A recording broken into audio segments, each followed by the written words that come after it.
Welcome back to the program. Kamala Harris met with Israeli Prime Minister Benjamin Netanyahu for about 14, 15 seconds. It was a handshake, photo op, get away from me. Here she is, another word salad where she's both sidesing the war in Israel. It is important for the American people to remember the war in Gaza is not a binary issue. However, too often the conversation is binary, when the reality is anything but.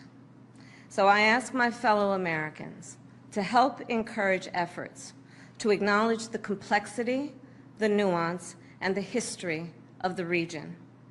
Let us all condemn terrorism and violence. Let us all do what we can to prevent the suffering of innocent civilians, and let us condemn anti-Semitism, Islamophobia, and hate of any kind. My next guest is the National Religious Broadcasters President, Troy Miller. Thank you for joining us. I mean, if you're watching a steady diet of secular left-wing programming, you would really believe that both sides have a point here, an argument, that there's both sides are in the right and wrong, not that one side attacked the other, murdered women and children because they're Jewish, because of their faith. This is not a war between governments. One side is a government and it's protecting its people, but the other side, Hamas, wants to kill Jews and Christians for being Jews and Christians. You couldn't be more right. Absolutely. We're talking about a war between radical Islam and terrorists who want to eliminate Israel from the Middle East, period, Jewish people from the Middle East, in an actually valid country who's trying to protect their citizens, which, by the way, includes Jewish people and Arab people. You know, I was in Israel. I've been in Israel twice since the war started in October, and the Israeli people, especially the people down next to Gaza, these were people that were trying to help the Palestinians. They were not the anti-state people. These were the people that were trying to help. They were actually more against their own Israeli government than they were the Palestinians. That's the people that were attacked that day. That's the people who were brutalized, raped, mutilated, and taken hostage. Okay, so that's what this is about. And look, it's just sad, the comments that Kamala made and the stance of this administration and this government towards our strongest democratic ally in the Middle East. I don't know what the actual phrasings, I'm paraphrasing it. It's the first we kill those who worship on Saturday, then we'll kill those who worship on Sunday. They don't make a distinction. But our media has taken Hamas talking points and repeated them almost verbatim. 25,000 dead children. Gaza's not that big.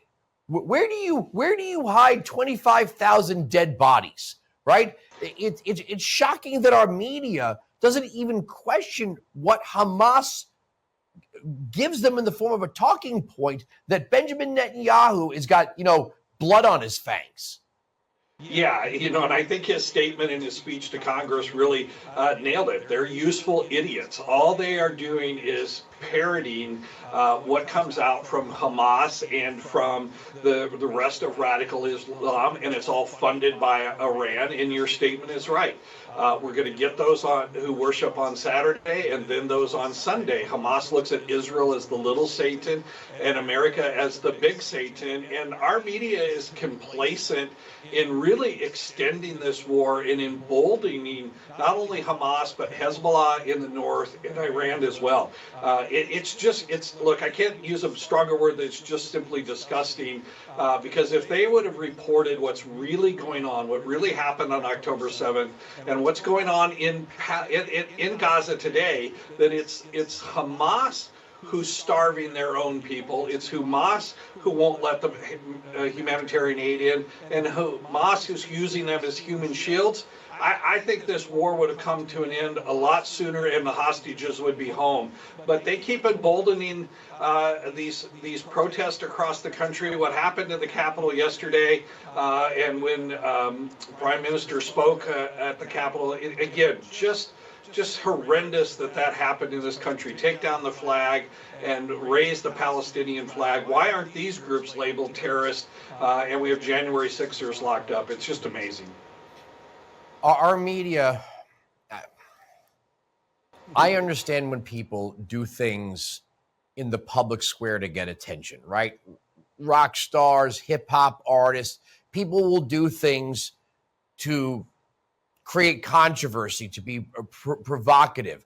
But when you're looking into a camera and saying, we pledge ourselves to Hamas and Hamas is coming, and you're wearing a keffiyeh standing in Washington, D.C., I don't think you understand what you're inviting in. This is not a game, right? This isn't just you being a contrarian or I just don't like Republicans, so I'm going to say the opposite. You are sending a message to Iran and Hamas and terrorist organizations when you say you're with them.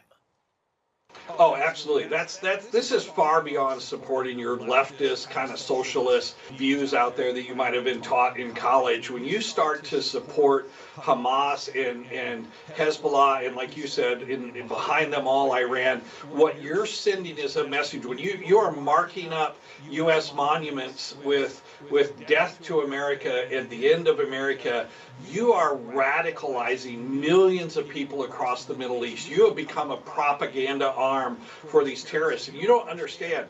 They really believe those statements. They're not just slogans for them. They're not just marketing campaigns. This is ideology that they hold core to their religion and to their lives. They've dedicated their lives to this. Yeah. And if some of them show up here through the open border, they might think you really want to work with them, put them up, give them a place to hole up while they commit an act of terrorism. It's just, it's not just young people being young and silly. You're talking about people who murder people because they don't like their religion, and you call yourself liberals. Yeah, that's exactly right. You're supposed to be the people of tolerance and the people of openness and the people of compassion, and it's always been the right that's intolerant. The left is the most intolerant group there is, and they're also easily brainwashed. The fact that these young liberals have run across to this all of a sudden, this is the new campaign. You've seen some of the reporting on the street. Most of them don't even know what they're behind, and this is crazy. It's sad, a sad state for America, but so glad we have so many good Christian media out there that are actually getting the truth out and shows like this. Thank you so much for joining us. Have a great weekend. Thank you.